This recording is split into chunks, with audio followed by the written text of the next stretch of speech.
Greetings, ladies and gentlemen, and welcome to this latest narration of the web series The Human from a Dungeon. If you're new to the series, there is a playlist listed down below in the description. And as always, I hope that you enjoy. Chapter 54. Master General Kirian Yith, Adventurer Level NA. Unknown Lushianian. Wait, are you saying that you're going to drink my phylactery? The skull asked incredulously. Obviously, I jeered at the defeated lich. The phylactery in question was a completely enclosed glass vial, without a cork or a lid to grant access to its contents.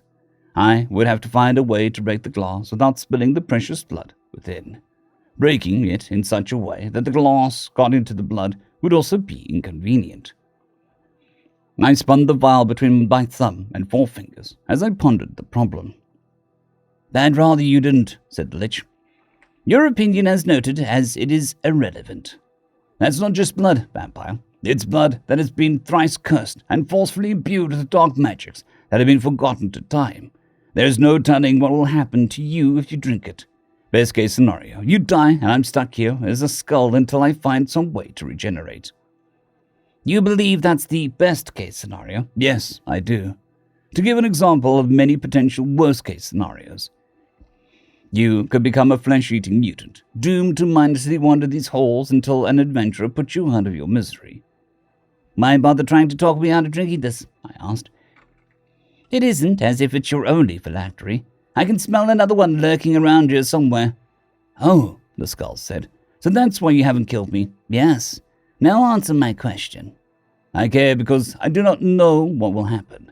I have a deep-seated hatred of surprises." "Seems more like a fear." The skull paused, considering its next words. "The two are intrinsically linked." "Regardless, this is what I came here to do," I said as I set the skull down on the throne and licked the end of the vial. "Please, we can probably—" The lich trailed off as it was drowned out by the shrill whine of my claws scoring the glass. Once I had completed the score, I gently squeezed the vial until I heard cracking noises. I repeated this process until the cracking had ceased. Then I flicked the end of the vial, sending it flying and leaving me with a freshly opened phylactery. "We can find another way to do whatever it is you're trying to do," the lich pleaded, panic edging into its voice. "You don't have to do this." "Calm down," I replied with a smirk. "Everything will be fine." "No, it won't. You're about to make a terrible—" The skull's semi-ethereal voice seemed to fade away as the overbearing smell of magically enriched blood made its way to my nostrils. The coppery smell that I was more familiar with had always been infuriating to a degree, but this was far more than that. It felt as if it were demanding that I drink it. My fangs involuntarily grew, forcing my mouth open. In the back of my mind, I knew what was happening. The being in my dreams had told me of whispers and the effects. Despite this knowledge, my hand moved towards my mouth of its own volition, and I lacked any desire to stop it. A single drop of the blood touched my tongue, and shockwaves of pure pleasure spread throughout my body. It was like nothing I had ever felt before. Better than the most delicious dessert. Better than the gentle massage after a long exercise. Better even than making love. I shuddered in ecstasy before draining the phylactery in one gulp. For the briefest of moments, I had found bliss. Every ache and pain was gone, replaced by a kind and loving warmth that embraced every last corner of my body. Then the pleasure turned to an equal and opposite measure of pain. It felt as if all of my muscles and tendons were trying to move in opposite directions, fighting each other in the process.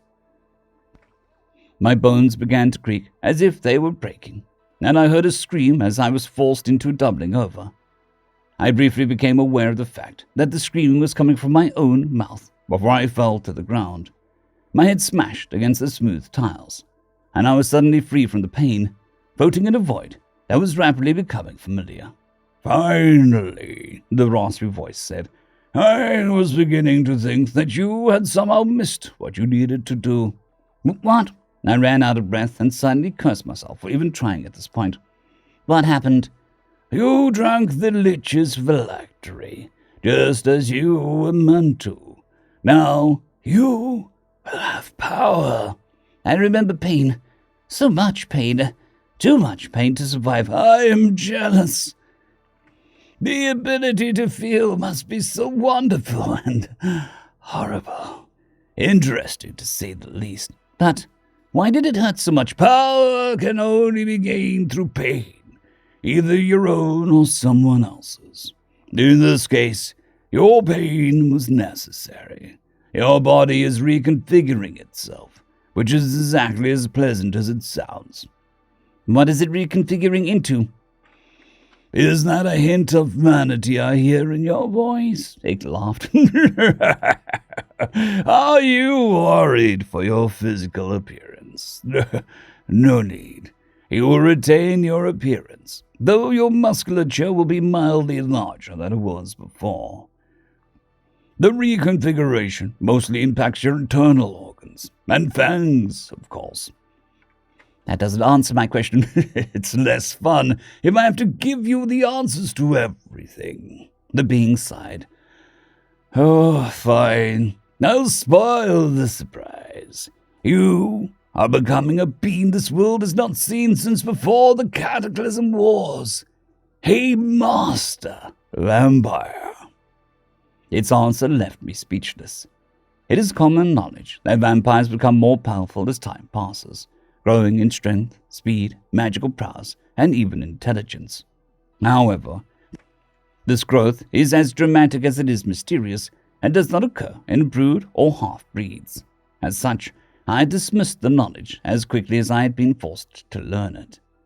All of it came flooding back, though, as I struggled to cope with what I had just been told. Master vampires are the penultimate form of vampire ascendancy.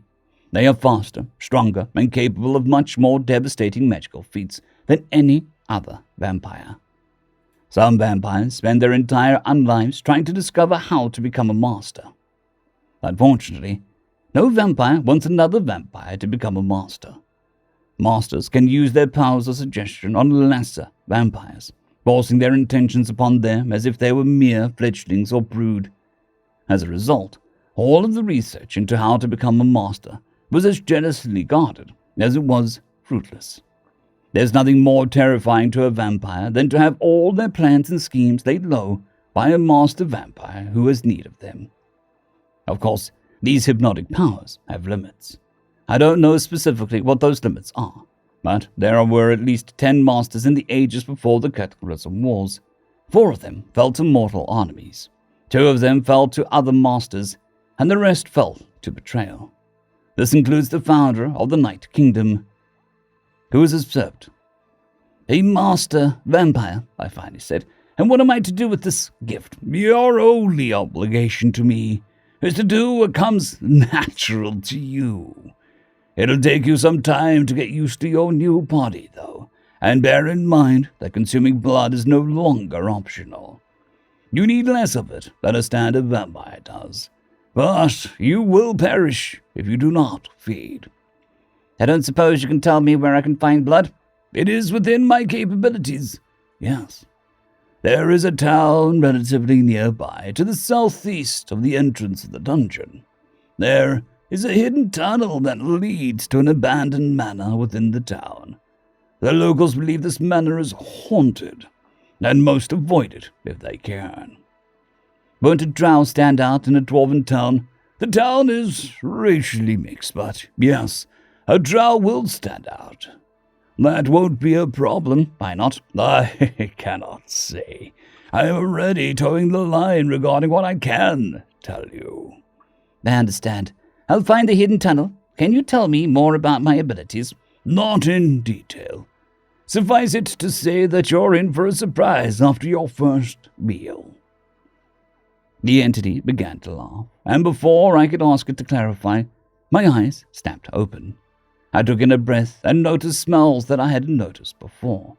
Even the smells that I had noticed before smelled more defined and pungent. My ears were ringing, and I tried to put my hand to my forehead to soothe the ache behind my eyes. Instinctively, my head tilted to the right as my right hand sailed past it and smashed into the floor, cracking the stone tiles. I stared at the broken tiles in shock for a few moments before I realized the ringing in my ears had turned to buzzing, buzzing that sounded suspiciously like someone attempting to communicate with me. I closed my eyes, shook my head, and swallowed to clear my ears of pressure. "Do you still have your wits about you, vampire?" asked the Lich, "or have you been driven to madness by the potency of my blood?"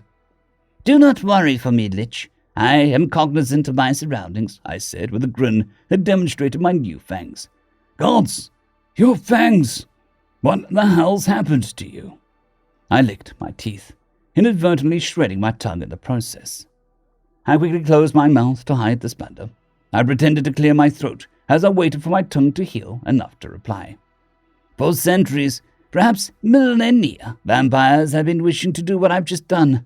Yet for all of their studies and efforts, a half-breed has accomplished it first," I said with a laugh. "I've ascended." "Ascended? What do you—" The Lich trailed off for a moment. "Oh, I see. You're a master vampire now." "Correct. And now I must seek a source of nutrition. Where is the secret tunnel to your city nearby?" "I'm not helping you until you kill me." I stared at the eyeless skull and felt it staring back at me. We continued this contest of gazes in silence for a few moments before I sighed and shrugged. "So be it. I'll find it myself," I said, rising from the ground to study the walls. "You're going to leave me here, then? What better place for you than your throne? This isn't my throne. Then whose?" I trailed off as I found a disguised switch. "No, it doesn't matter. I have more important matters to attend to." I pressed the switch, and a door hidden within the wall silently slid open. I looked back towards the Lich with a cruel grin. "Farewell, Lich. Fret not. I'll return soon." "I hope not." I laughed and entered the hidden passage. I found another switch inside, which closed the hidden door behind me. This passage led to another room filled with odds and ends that indicated that it was a mixture of an apothecary and library, both of which had seen extensive use fairly recently. I explored this area, finding several rooms in various states of disrepair. I found a kitchen, a room with several destroyed beds, an armory full of rusty equipment, empty jail cells, a dining hall with rotted furniture, a surgical suite, and an abandoned altar to a long-forgotten malignant entity. Finally, I came across the tunnel that my own malignant entity had spoken of. As I traveled this tunnel, I realized that it opened up many possibilities for me. Instead of leaving the corpses where they lay, I could bring them back with me and create my own vampire horde. I could even purchase the manor at the end of this passage, becoming a well-respected member of the town. Before long, I could take control of the town and raise an actual army. With this army, I could attack the Night Kingdom with no need of plots or secrecy. Then the vampires that managed to survive King Lofin's purge would be forced to bow to my will. I would be able to expand our borders, using the drow as fodder for brood. It was with these pleasant thoughts in mind that I came to the end of the tunnel. I found another switch, opening another secret door and allowing me access to the manor. It was decrepit. I had entered the foyer, and great marble columns covered in mold and moss greeted me. The two larger columns held the ceiling, and four smaller ones held up the staircase, the center of which had collapsed. The giant windows surrounding the doors had all been broken and boarded up. The tile flooring was partly covered by a rug that must have cost a lifetime's worth of earnings, but was now as worthless as the detritus covering it. Even through all the wear and tear of time, I could see how splendid this place had once been. I found myself a little jealous, for my own manor could hardly compare. I wondered what had caused this town's populace to find it so loathsome, but my theorizing was interrupted by a very welcome scent. Prey. I quickly and quietly tracked the scent and found someone sleeping in what had been the dining room. An obviously homeless elf was resting on a table which had lost its legs. The smell of his day-to-day life was repugnant, but thankfully he was overwhelmed by the scent of his lifeblood. Happy to find him my first meal and potentially my first lackey, I bit into him with such speed that he didn't even have time to wake before his blood was gushing into my waiting maw.